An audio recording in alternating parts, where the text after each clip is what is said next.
I moved abroad 5 times, lived on 4 continents, and solo traveled to 27 countries. And if you're wondering, how do you move abroad? How do you pivot and start a new chapter in your life internationally? Then start with solo travel. And part of the reason why you should start with solo travel is that solo travel solves 2 of the 3 biggest problems or obstacles that you're going to have with moving abroad. So let's just do the 3 big obstacles. The first one is the bureaucracy and the paperwork. And this one is out of your control. There's nothing that you can do about it. It's just going to be a list and you're just going to have to do the requirements. And then the other 2 is your finances in the foreign country and also the emotional resilience that you will need to live abroad and start over in a new country. Solo travel helps to solve those 2. Emotional resilience, building up that confidence and resilience and mental strength that you're going to need. And also, solo travel can help you understand cost of living and prices and things in the foreign country. When you look at those 2 are 2 things that you can control, that you can curate, that you can match to your desires and currently where you are in life. As a solo traveler who's also moved abroad 5 times, and I moved to the same country twice on 2 different occasions, for me, solo travel is a really good practice ground to really help you to get an idea of who you are and how you're able to settle in the foreign place. Now, the solo travel for me is not just like a weekend or a 1-week trip. It needs to be closer to slow solo travel. So you need at least 1 month to 1 to 3 months, I would say, is a good idea. Because what happens is that this slow solo travel switches from that tourist, let's see what's happening, and then you're able to get into a rhythm of local life, and you're able to discover and explore different aspects of that foreign country and living in that foreign country. So let's use France as an example because this is where I live. I'm Jamaican. I moved to France twice. And so I'm on my 2nd move to France. So nice, I did it twice. But let's use France as the example. Plan 1 to 3 months. It's better to have at least 30 days in the country. And so what is 30 days in a foreign country? Let's say, and we're using France as an example. What does that look like? It looks like, 1, you're going to need to understand how transport works. And you're going to need more than just a 10-ticket stub. You're likely going to need to get a monthly pass or something like this. So you need to understand local transport differently than if you were spending a week. You'll also start having routines because you're not just going to be eating out every day. You're more likely to be shopping, so you're understanding what kind of food you can find in supermarkets, probably where is a good place to shop for cheaper prices, etc., things like this. 30 days in a country, so you might probably get sick. Let's not, we hope you don't get sick, but you might get sick. You're probably more likely to get sick in 30 days than in 3 days or 5 days in a country. And so that means you will likely, visit pharmacies, understand doctors, hospitals, or things like this. So you are tapping into kind of the health side of things. After 1 month, you're likely to understand different neighborhoods, and so you can get an idea of maybe not this one because it's a bit too crowded, or I prefer this neighborhood because it has more green spaces. I like another neighborhood because it's a more cosmopolitan or a more diverse neighborhood, for example. And so you want that 1 month to really understand, to get just a tiny taste of the beat of the country. That's the first part. And solo travel is the best way to get to do this because you're on kind of your own schedule. You're able to really tap into your own space.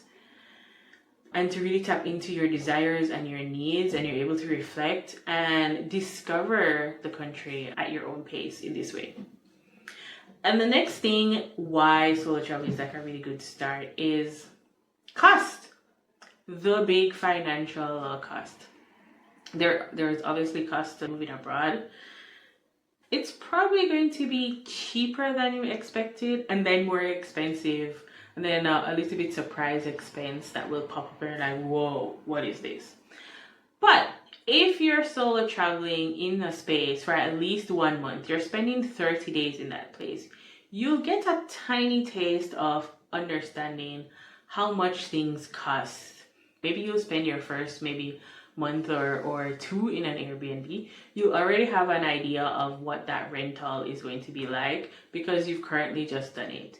You'll have a better sense of what food for a month could look like and what that could cost. Again, you'll have better sense of transportation. You just have a better real life sense of what life costs in that country if you're there for at least 30 days, 1 month to 3 months.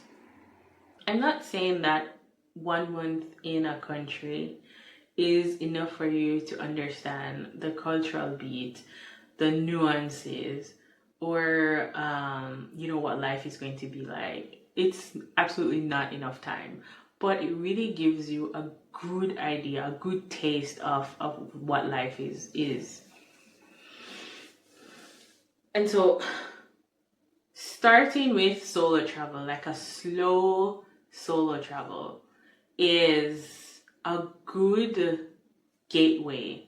Like you can wet your toes a little bit in a deliberate, intentional, enriching way than you would if you were just scrolling on the internet, just looking up resources, because you're on the ground and you're able to get a first-hand experience of life in that country. Let's talk about the emotional resilience that you will build up and you will need for sure if you're moving abroad.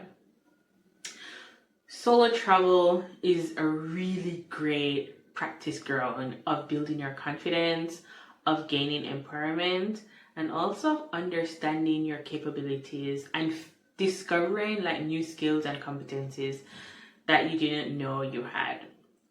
And also importantly, solo travel helps you to build adaptability, and you will absolutely need to be adaptable and flexible when you're moving abroad. Because when you're by yourself on a trip, you have to make all the decisions by yourself. You're negotiating and navigating things all on your own. And you will need to be doing this when you move abroad. You will need to be overcoming bureaucracy, paperwork. You will have to decide what kind of like insurance you will need, how to set up bank accounts. You'll have to be like working with different kind of like institutions and organizations and social programs, etc., to get settled. And you will need to be flexible and adaptable for all of this. The skills you will pick up when you're traveling on your own in a foreign country for your solo trip is essential, priceless, and really, really vital. You are going to be navigating a different culture.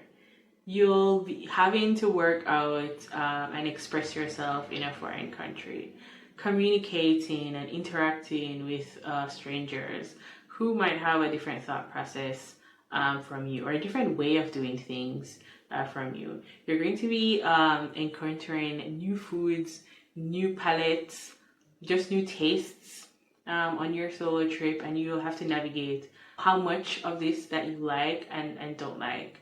There's just so many things that you're going to be like encountering on your solo trip that is perfect, the perfect incubator, because it's a good practice run for the life that you want to build and the life that you're planning to lead in this place.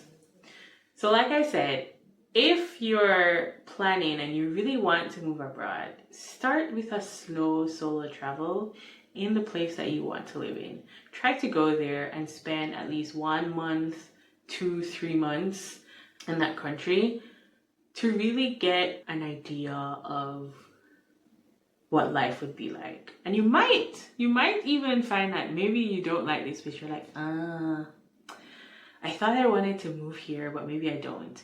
And you figure out you prefer like a different city, or maybe you want a whole new country instead. Or maybe you really start understanding like, this is what I need.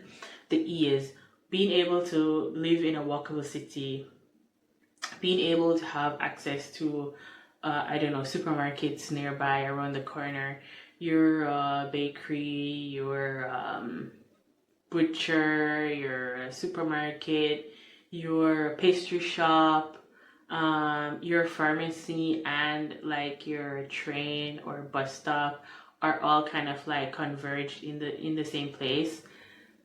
This is of course like me explaining how France is organized, and that's just an example, right? There are different things that you might figure out that you like and that you don't like. It's really a great area for you to just like really go and see through solo travels. Start with a solo trip. That's for me.